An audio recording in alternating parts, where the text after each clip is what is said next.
اور یہ جو دنیا کے اندر کہا جاتا ہے کہ موسیقی جو ہے روح کی غذا ہے، تو واقعہ یہ ہے کہ عام موسیقی جو دنیا میں ہو رہی ہے اور بد نصیب جو اس وقت کا دور ہے، یہ پاپ میوزک جو ہے، یہ تو سوائے انسان کے جو سفلی جذبات ہیں ان کو حرکت میں لانے کے اس کا کوئی کام نہیں۔ پرانے زمانے کے لیے ایک موسیقی ایک ہوتی تھی جو سنجیدہ ہوتی تھی، اس میں یقیناً یہ ہے ایک بڑا فرق میں آپ کو بتاتا ہوں۔ پچھلے زمانے کی موسیقی سن کر آدمی کا یہ سر جو ہے یہ وجد میں آتا تھا، آدمی جھومتا تھا سر کے وجد کے ساتھ۔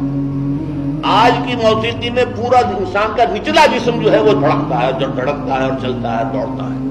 یہ انسان کے سفلی اور گھٹیا اور نچلے جذبات کو حرکت دلانے والی ہے۔ لیکن قرآن مجید کی موسیقی زین القرآن باصواتکم من لم یتغن بالقرآن فلیس منا وتغنوہ، اس کو بڑی غنا کے ساتھ پڑھا کرو۔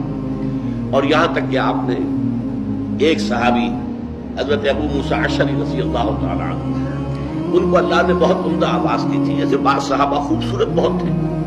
حضرت دحیہ کلبی رضی اللہ تعالی عنہ بہت حسین انسان تھے، چنانچہ حضرت جبرائیل جب انسانی شکل میں آتے تھے تو حضرت دحیہ کی صورت اختیار کر کے آتے تھے، دحیہ کلبی۔ اسی طرح صوت جو ہے، صوتی آہنگ اور اچھی آواز، یہ اللہ تعالیٰ نے حضرت ابو موسیٰ اشعری کو عطا فرمائی ہے۔ تو ایک مرتبہ حضور رات کو گشت پر تھے، آپ نے دیکھا حضرت ابو موسیٰ اشعری کے مکان کے قریب، تو مکان کیا ہوتا تھا، حجرے ہوتے تھے چھوٹے چھوٹے سے، وہاں یہ تھوڑا تھا کہ اب یہ اتنا بڑا باہر کا کمپاؤنڈ ہے، پھر اس کے اندر جو ہے وہ کوئی ڈیوڑی آئے گی، پھر چھوٹے چھوٹے حجرے تھے۔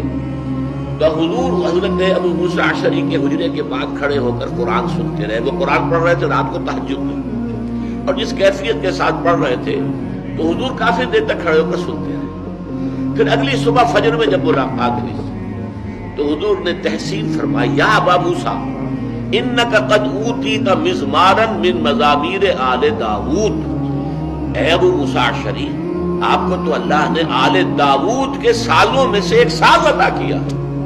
حضرت داؤد علیہ السلام کو اللہ تعالیٰ نے لحن داؤدی مشہور ہے، بہت اچھی آواز، حسین آواز دی تھی۔ وہ جب تہجد کے اوقات میں، اور جس کو ہم کہتے ہیں small hours of the morning, یہ صبح کے 3 بجے 4 بجے 2 بجے جب وہ اللہ تعالیٰ کے حمد کے ترانے جو ہیں الاپتے تھے، تو قرآن مجید کی گواہی یہ ہے کہ پہاڑ بھی ان کے ساتھ وجد میں آ جاتے تھے اور پرندے بھی ان کے ساتھ آواز میں آواز ملاتے تھے۔ یہ تاثیر تھی لحن داؤدی کی حضرت داؤد علیہ السلام کے پڑھنے میں۔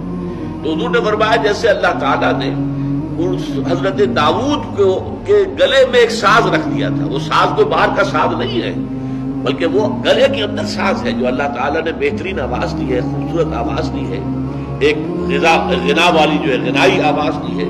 تو جیسا اللہ تعالیٰ نے یہ مزمار عطا کیے تھے آل داؤد کو، اے ابو موسیٰ تمہیں بھی اللہ نے انک قد اوتیت مزمارا من مزامیر آل داؤد، آل داؤد کے سازوں میں سے ایک ساز اللہ نے عطا کیا۔